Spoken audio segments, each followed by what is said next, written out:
want to talk about something I was asked to help somebody with the other day, which was to bring younger people into this hobby of owning audio gear.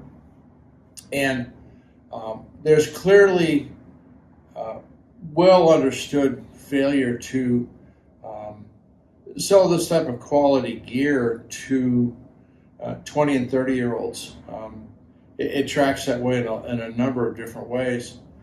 And the person is looking to speak at Expona next year about this subject, and it became fairly clear to me early on that he really did not understand, I don't know what you want to call it, mission or goals, as well as the problems underlying his approach. And I did a demonstration for someone the other day where we were streaming music, and we streamed it on a very good system here. Certainly not expensive, and we don't sell the world's most expensive gear here. And then I took him over with the headset that I typically use for traveling. It also serves as my cell phone. And I connected up to the internet and played the YouTube video of it. And after he listened to the song, I just turned to him and I said, now, why should someone who can get that level of quality and enjoyment, now it's personal, it's not in a room, so to speak, why should you be asking them to spend some of the ridiculous sums of money I see for equipment today? You know, where does this go? And they were completely baffled by that question, because while a reasonable system can sound very lovely in a room, when we're talking about personal consumption, there was no justification for spending, a lot of money. And that's how I look at some of these pieces of equipment where, their introductory products are 5 digits and some go to 6. It's sheer lunacy. And so trying to, introduce younger people to music doesn't start out with telling them that, well, they really can't listen to music unless they drop $20, $30, $40, $50,000. It's just complete nonsense. And the other aspect that a lot of people didn't watch unfold is what happened to the music industry itself. It all began with the advent of compact disc, because rather than recording companies spending good money for talent agents and searching the country for really good talent, all they had to do is go to the vault and reissue a lot of music that people already owned. And the musicians, the Beatles might get 25 cents per album, but now instead of charging $6.95 for the record, they were able to haul off and get $15 and $17 a pop. So the music industry itself got very pompous, is the only way of describing it, with who they were and what they were, and what their mission should have been. That got forgotten because now the accountants had a field day with all the money that they were generating by reselling, what they had already created once before. So I did take to enjoyment in the Men in Black when Kay pulls out that little tiny desk and makes the crack, well, I guess I'll have to buy the White Album all over again. And there was some real truth to that. So what happened is the music industry really didn't support new and great talent because they didn't need to. They were making money hand over fist by reissues. And that really set in motion the degradation of music in certain ways.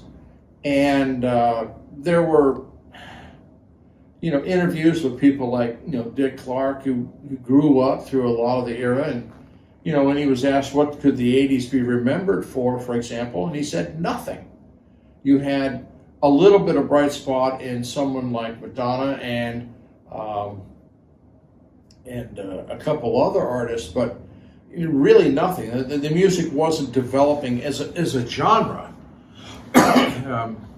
And music has to develop as a genre, not as a single artist, it becoming very popular for a year or two and then disappearing. So, without the support of really good talent, music sort of drifted itself. And I'm not saying that artists in the 2000s or 10s or 20s are untalented, but the style of music itself kind of fractured in every sort of which direction. And the only thing that kind of came along was essentially the rock and rolling of country music. Because if you listen to the country music out of the 90s and 2000s, it was rock and roll. It wasn't country music anymore. So you had people, laying dancing and all this sort of stuff, and they were having fun, fine. But, and it went its direction, and now you've got, a singular artist out there, Taylor Swift, who's, demanding huge sums of money for tickets and stuff.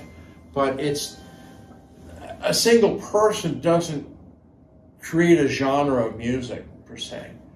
So you have this enormous price increases on being able to listen to music in your home, while the selection of music itself drifted sideways, in my personal opinion. It really didn't develop. And the overemphasis of the use of electronics to create effects within the music itself really distracted, took away from talent if it was there. So, when you ask the question, how do we get young people interested in music? Well, it's a twofold question. You really have to, have more music that is truly worth listening to. And I listen to all sorts of stuff all the time. Eras don't matter to me. But the equipment has to be reasonable enough that they can enjoy it, as opposed to having to sacrifice everything else they may want or want to do just to obtain something to listen to music that, it really isn't going anywhere. Now, some of this is generational. When you had music in the 40s and the 30s and 40s, most of the personal experiences for people were miserable. And so the music had a tendency to be happy, to make them happy in difficult times. Certainly the war music was, that era, the music was trying to be uplifting, and some of it was remembering the boys and the women who committed themselves to that effort. The 50s was, look how good we have life, but there were some restrictions to it. And the 60s came along, and you had a little bit of that, but you also had an awakening of an entire generation that this is not how we want things to keep going. We want a different path. And so there were messages within the music itself that communicated to people emotions and feelings. And now this was all before you had the internet, before you had cell phones, and so many ways to communicate now that, let's be honest, and nobody could have imagined even the concept of a flash mob. But now that the level of communication and messaging and sending the sort of feelings has branched out in many, many ways, and music no longer holds the high ground as the only way of making this happen. And in certain ways, it's gotten out of control in terms of messaging. I mean, now it's you can't go by without a day of a report about how Bud sales are awful, you know, and that's an example of the speed of communication of feelings. I'm not even going to get into the content. It's just talking about the ability to message. And so part of what music has lost is the ability to dominate communicating feelings and emotions. The 80s, 90s music was kind of all over the place. I mean, Michael Jackson had his run, and a lot of fun stuff. And you got into the 2000s and the 10s, and music continued to fracture because it really, oddly enough, had lost its voice.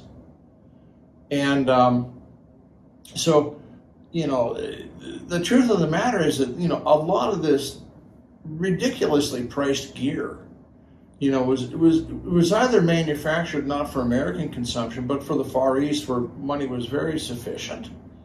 And to play music that's going back, years, not new, but old stuff. And that's fine. It's fine to listen to the old stuff, but, when you start asking 20s and 30-year-olds, I'm 69, you start asking 20 to 30-year-olds to listen to something like the Eagles or the Beatles and stuff, get serious, folks. That would be like my parents in the 60s telling me that, the only good music to listen to is, Benny Goodman and the 40s and 30s music. And the messages that they were sending at that time, there was no way I could relate to it. And so, a good shop should be looking out for, bringing people into music is its primary goal, and in an affordable way. Not this, Taj Mahal sort of stuff. I mean, that's the people who are buying that equipment, are also dying. So the music that they love is dying with it. So if you're talking about, encouraging a younger generation to start enjoying music within their home, which is what these systems are all about, you have to make that available to them in a logical way, and you have to have something that's worthy, meaningful in terms of content for them to listen to. And that's really the challenge. And dealers like ourselves can work on the affordability and the equipment side. We can't resolve the music. That's not in our control. We can only work with what's being produced. And so, that's kind of the circle of it. And I just, you can't take somebody who can get really wonderful and enjoyable performance on a set of headphones. I use these little Motorola ones all the time. They were originally designed for people to listen to music while they were skiing or snowboarding, and stream it from my laptop computer. I've demonstrated that many times. And so, unless you give them a reason to listen to it, which is the message in the music, but a logical and affordable means to do that, there's a complete disconnect.